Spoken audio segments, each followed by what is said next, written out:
नमस्कार विद्यार्थी मित्र मैत्रिणींनो, करंट अफेअर्स बाय मेघाली या मराठी यूट्यूब चॅनलवरती आपले मनपूर्वक स्वागत. इथे आपण डेली करंट अफेअर्सचे इम्पॉर्टंट 12 क्वेश्चन्स पाहतोय, जे तुम्हाला आपल्या येत्या सर्व MPSC एक्झाम्समध्ये, सर्व सरळ सेवांमध्ये आणि केंद्रीय परीक्षांमध्ये नक्कीच पाहायला मिळतील. त्यामुळे चॅनलवरती जर पहिल्यांदा आले असाल तर चॅनलला लाईक करा, जास्तीत जास्त विद्यार्थ्यांना आपला चॅनल शेअर करा, जेणेकरून सगळ्या विद्यार्थ्यांना याचा उपयोग होईल, आणि सबस्क्राईब करायला विसरू नका. सगळ्यात महत्त्वाची गोष्ट, तुम्ही जे काही लेक्चर आहे आपलं ते शेवटपर्यंत पाहण्याचा प्रयत्न करा आणि स्वतःच्या नोट्स मेंटेन करा. ठीक आहे, तर पाहूयात आजच्या म्हणजे 9 फेब्रुवारी 2026च्या चालू घडामोडी. प्रश्न पहिला, 2024 भारताला भेट देणाऱ्या विदेशी पर्यटकां 2024 भारताला भेट देणाऱ्या विदेशी पर्यटकांची पहिली पसंती कोणत्या राज्याला होती, असा प्रश्न आहे. तर याचे योग्य उत्तर आहे पर्याय क्रमांक सी, आपल्या राज्याला म्हणजे महाराष्ट्राला. याचे महत्त्वाचे पॉईंट्स पहा.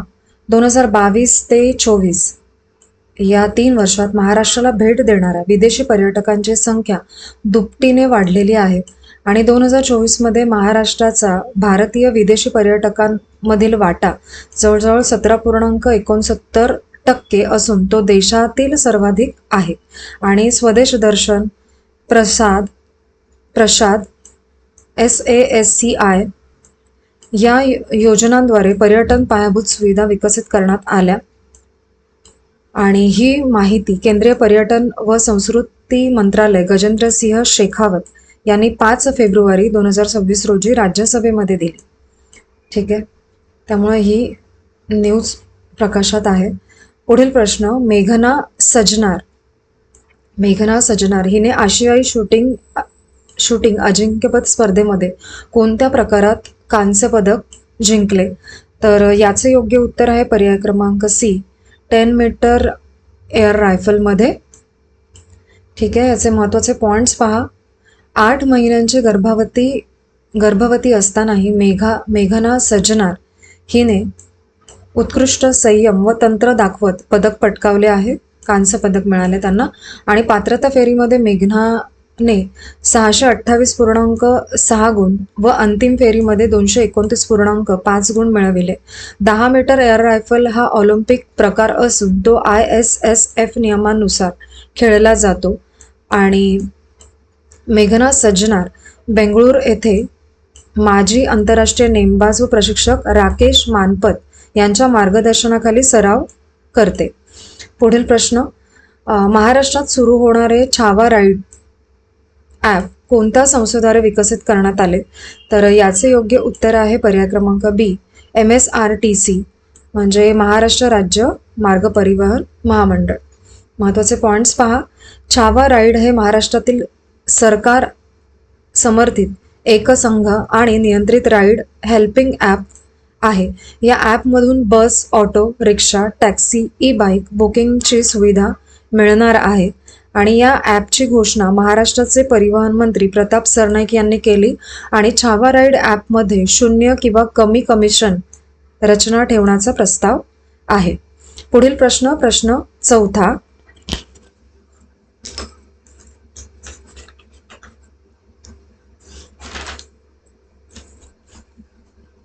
अष्टलक्ष्मी दर्शन युवा आदान प्रदान कार्यक्रम कोणत्या मंत्रालयाच्या पुढाकाराने राबवला जातो? तर याचे योग्य उत्तर आहे पर्याय क्रमांक सी, ईशान्य विकास मंत्रालय. महत्त्वाचे पॉईंट्स पहा. लडाख व केरळ येथील 44 विद्यार्थ्यांचा शिष्टमंडळ अष्टदर्शन युवा आदान प्रदान कार्यक्रमांतर्गत नागालँडला भेट देत आहे. आणि नागालँड विद्यापीठ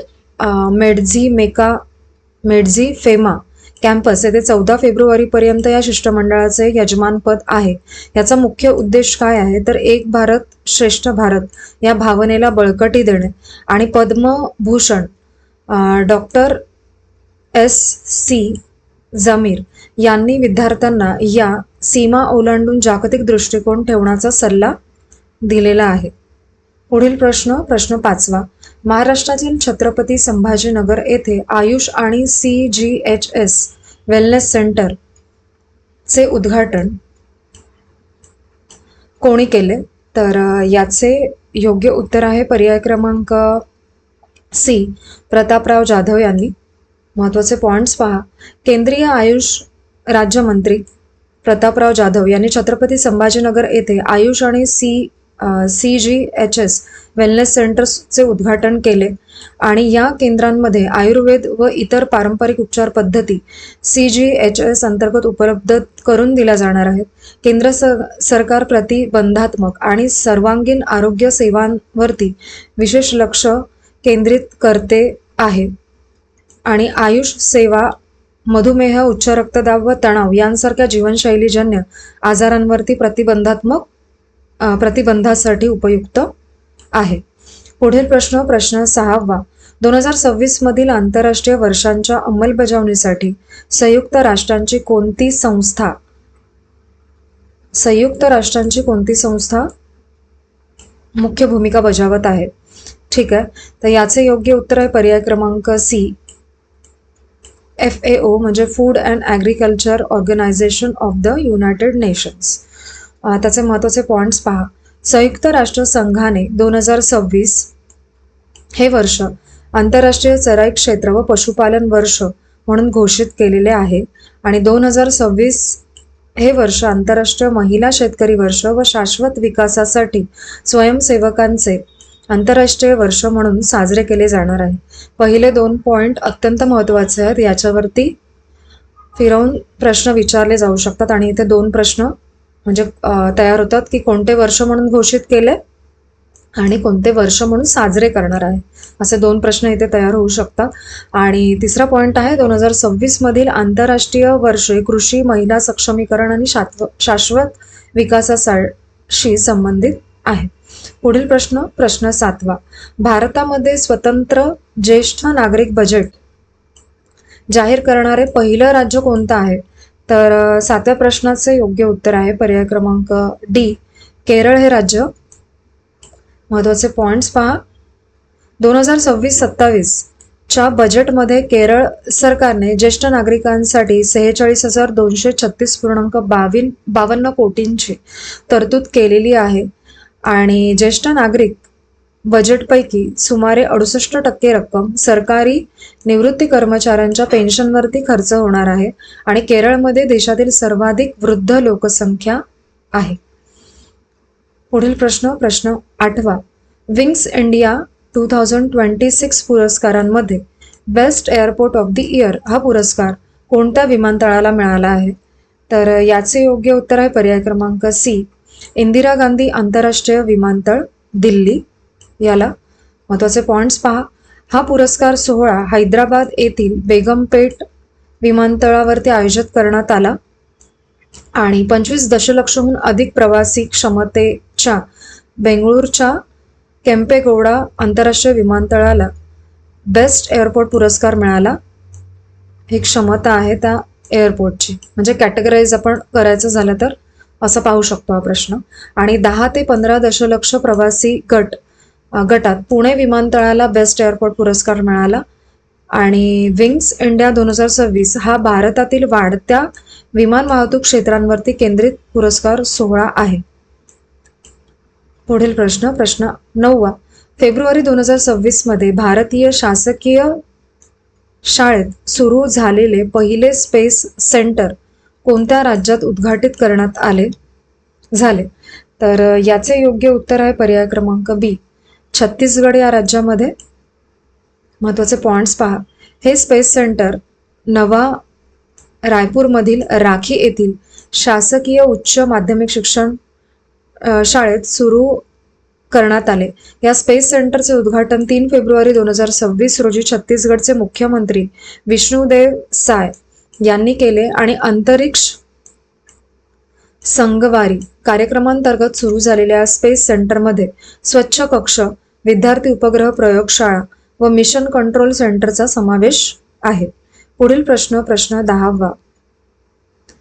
पंचायत ॲडव्हान्समेंट इंडेक्स म्हणजे PAI 2.0 मध्ये सर्वोच्च क्रमांक कोणत्या राज्याने मिळवला आहे असा प्रश्न आहे. तर याचे योग्य उत्तर आहे पर्याय क्रमांक बी, त्रिपुरा या राज्याने. त्याचे महत्त्वाचे पॉईंट्स पहा. PAI 2.0 मध्ये त्रिपुराच्या 3 पंचायतांचा देशातील पहिल्या 4 मध्ये समावेश आहे. या यशामुळे त्रिपुरा राज्यामध्ये ग्रामीण विकास आणि व समावेशन प्रशासनासाठी आदर्श राज्य म्हणून पुढे आलेले आहे. पुढील प्रश्न 11वा. ओपन मास्टर्स गेम अबुधाबी 2026 चे वैशिष्ट्य कोणते, असा प्रश्न. तर याचे योग्य उत्तर आहे पर्याय क्रमांक C. कोणतीही प्रवेश अट नसलेले ओपन स्वरूपाची स्पर्धा आहे ही. कोणतीही प्रवेश अट नसलेली ओपन स्वरूपाची स्पर्धा आहे. त्याचे महत्त्वाचे पॉईंट्स पहा. ओपन मास्टर्स गेम्स अबुधाबी 2026 ही पश्चिम आशियातील पहिली आणि सर्वात मोठी मास पार्टिसिपेशन मास्टर्स मल्टीस्पोर्ट स्पर्धा आहे आणि या स्पर्धेमध्ये 30 वर्षे व त्यावरील वयोगटातील सर्व खेळाडूंना कोणतीही पात्रता अट ठेवता सहभागी होता येते. हे त्याचे विशेष आहे. आणि ओपन मास्टर्स गेम अबुधाबी 2026 मध्ये 13 पॅरा स्पोर्ट्स श्रेणींचा समावेश करून सर्वसमावेशकतेवरती भर देण्यात आलेला आहे. पुढील प्रश्न 12वा आणि आपल्या आजच्या लेक्चरमधला शेवटचा प्रश्न. जपानमध्ये तातडीने म्हणजे स्नॅप संसदीय निवडणूक कोणी जाहीर केली, तर याचे योग्य उत्तर आहे पर्याय क्रमांक C. साने ताकाइची यांनी. महत्त्वाचे पॉईंट्स पहा त्याचे. जपानच्या पंतप्रधान साने ताकाइची यांनी जनतेचा थेट कौल मिळवण्यासाठी स्नॅप संसदीय निवडणुका जाहीर केल्या म्हणजे तातडीच्या. आणि लिबरल डेमोक्रॅटिक पार्टी आणि जपान इनोव्हेशन पार्टी यांची आघाडी 310 जागा जिंकल्यावर वरच्या सभागृहातील अडथळे दूर करू शकते या उद्देशाने त्यांनी ही निवडणूक घेतलेली आहे. तर आपले आजचे म्हणजेच 9 फेब्रुवारी 2026च्या चालू घडामोडी पाहून झालेल्या आहेत आणि तुम्ही आजचे लेक्चर शेवटपर्यंत पाहिलेत त्याबद्दल थँक्यू सो मच.